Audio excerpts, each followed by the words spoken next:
Summary of When I Was Puerto Rican by Esmeralda Santiago. During the prologue, Negi as an adult looks at guavas in a grocery store in New York and explains the right way to eat one. She opens her story by stating that the day she left Puerto Rico was the day that she had her last guava. When Negi is 4 years old, her family moves to Matsuan, Puerto Rico. Mommy sees that Negi and the board are full of termites one day while Negi is helping Poppy fix up the floor in their house. Mama cleans Negi up and scolds her for helping Poppy even though she told her not to. Negi really wants to be a Hebra, which means country person and generally means someone from the area. But Mommy tells her she can't be one because she was born in the city. Puerto Ricans admire Jibaro art and music, but they think less of the Jibaro people who made it. Negi thinks this is dishonest. Soon, Mommy gives birth to Hector, and Negi sees that her parents are fighting more. Poppy takes off and isn't seen for days. Mommy says Poppy is seeing other women. It turns out that Poppy has a daughter named Margie with someone else. It makes her happy to think about having a bigger sister, but Poppy tells her that Margie's mother moved her to New York. Another baby is born to Mommy, and Negi starts school. Negi and her brothers are moved by their mom to Santurce, a suburb of San Juan, one day. Mama does this when she's sick of Matsuan or Poppy. People Negi's age in Santurce insult her by calling her a Hebra, and she doesn't make any friends. Around Christmas, Poppy starts coming to visit, but Mommy doesn't pay him much attention. Mama has Alicia, and soon after, she forgives Poppy and moves back to Matsuan with him. Negi's happy to be back home. Juanita becomes her friend. A lot of the time, Negi and Juanita's grandpa, Don Berto, tells them Jibaro stories. Negi and Juanita lead the group to the graveyard with a heavy wreath when Don Berto dies. Negi learns about souls from Poppy the next day. He tells her that souls stay in a person's body until they die. Negi's soul often walks with her, so she knows Poppy is wrong. The next year, at the end of April, Mommy has another child named Edna. Mima tells her kids to take off their clothes and play in the rain the next week for good luck. Negi's new teacher, Miss Jimenez, tells the class that the new community center will do breakfast for the kids and have a meeting where health and cleanliness experts will talk to the moms about their kids. My mom, Negi, and the kids all go to the meeting. Negi is mad that her mom won't let her go to the meeting but makes her watch her brothers outside. Negi wakes up a few days later to find a tapeworm moving around in her pants. Mommy thinks that all of the kids have worms, so she gives them all laxatives. Vaccinations are started at school, and a friend teaches Negi the words imperialist and gringo. He tells her that lawmakers are giving breakfast and shots to fathers of children so that the fathers will vote for them in the next election. Papa tells Negi what the words mean but tells her not to use them when she asks him about them.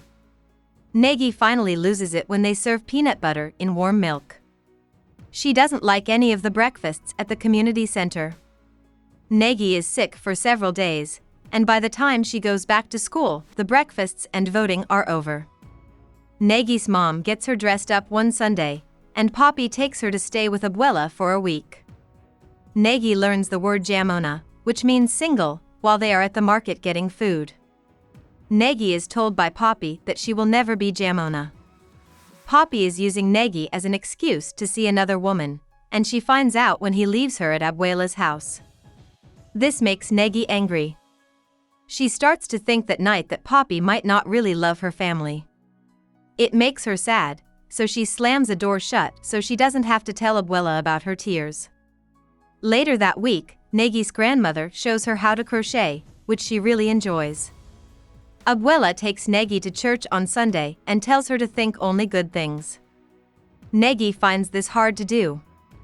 Papa doesn't show up all day, so Negi waits all day. A few days later, Mommy comes to get Negi. She looks very pregnant and sad. Negi thinks that being let down by a man over and over again must hurt less than being jamona and alone forever. Negi's family stays with a friend during Hurricane Santa Clara with their new baby brother Raymond. After the hurricane, the neighborhood is having a hard time with money, so Mommy chooses to get a job in a bra factory. Gloria, a girl from the neighborhood, helps Negi and her brothers, but then she runs away. Since Mommy can't work, she and Negi often go to Dona Lola's house, where Tato, Dona Lola's son, and Negi look at each other's private parts. Negi finally gets tired of their plan one day and pulls up her pants. Tato then tries to grab her. She kicks him in the behind. Mommy pulls Negi inside and hits her with a pan. Soon after, Gloria goes back to Matsuan, and Mommy goes back to work. Gloria tells Negi about periods and where kids come from. Negi is upset to learn about sex between humans. Because of Mommy's job, Negi's family starts to get bad press, and Poppy doesn't like that Mommy works. Mommy is adamant that they need the money and soon tells Negi she needs to take care of her brothers more. Negi tries to be like her mother, but as a child, it's hard for her to follow her lead. At this point, Negi feels envious of her cousin Jenny, who is an only child and gets everything she wants. Dessa, Negi's sister, comes home one day and says that Jenny is riding her new bike with kids. Jenny wants to give little Raymond a ride, but Negi runs to get her brothers. Negi can't keep her brothers in line, so she goes home by herself. But when she hears screams of pain and terror, she runs back. Jenny and Raymond both fell, and Raymond's foot got caught in the bike chain. Negi feels bad about what she did, but she gets very angry when the adults blame Jenny. Not long after Raymond's accident, Mommy takes the kids back to Santa Fe, to an area known as El Mangle. El Mangle floats on a bay that is full of garbage. Mama shows Negi how to use the bathroom, which is just a hole in the floor, when she wakes up for the first time. They are staying with Mommy and Dona Andrea. When Negi tries to use this toilet, she gets scared, and they laugh at her. Negi hits Mommy because she laughed. Negi finally starts going to school thanks to Mommy. Negi doesn't like her teacher Señora Leona because she is mean and only speaks Spanish. The name Negi Hebra is used as an insult by Señora Leona. Negi's mom asks her to do something very special one morning, close the eyes of a dead baby.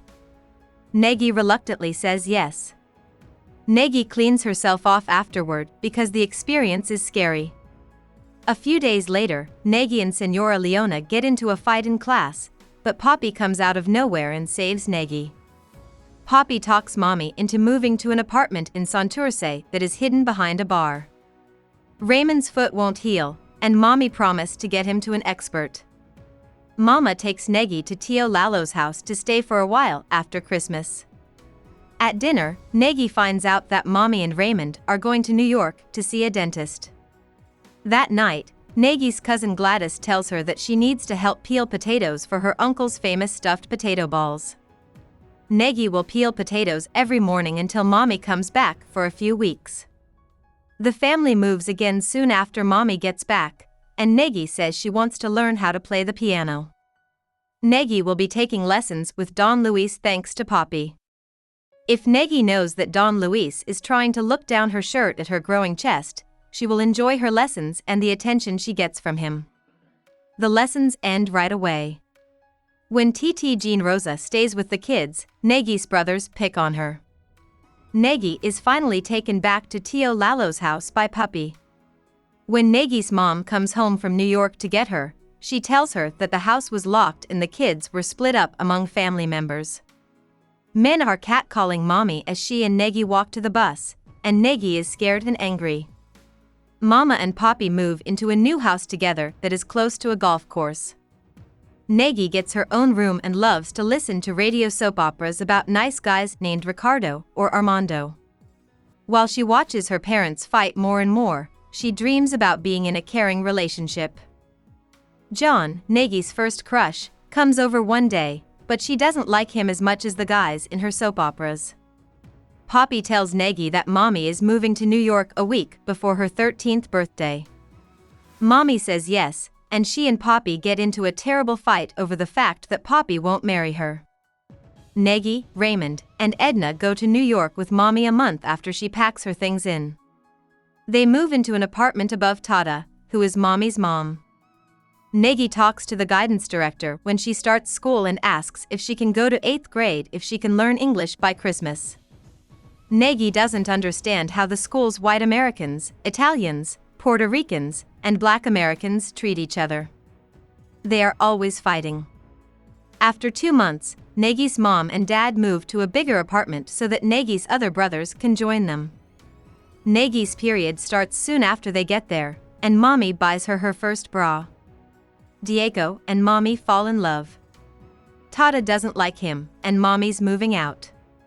Negi sits in the window one day, and a truck driver on the street starts masturbating and smiles at her.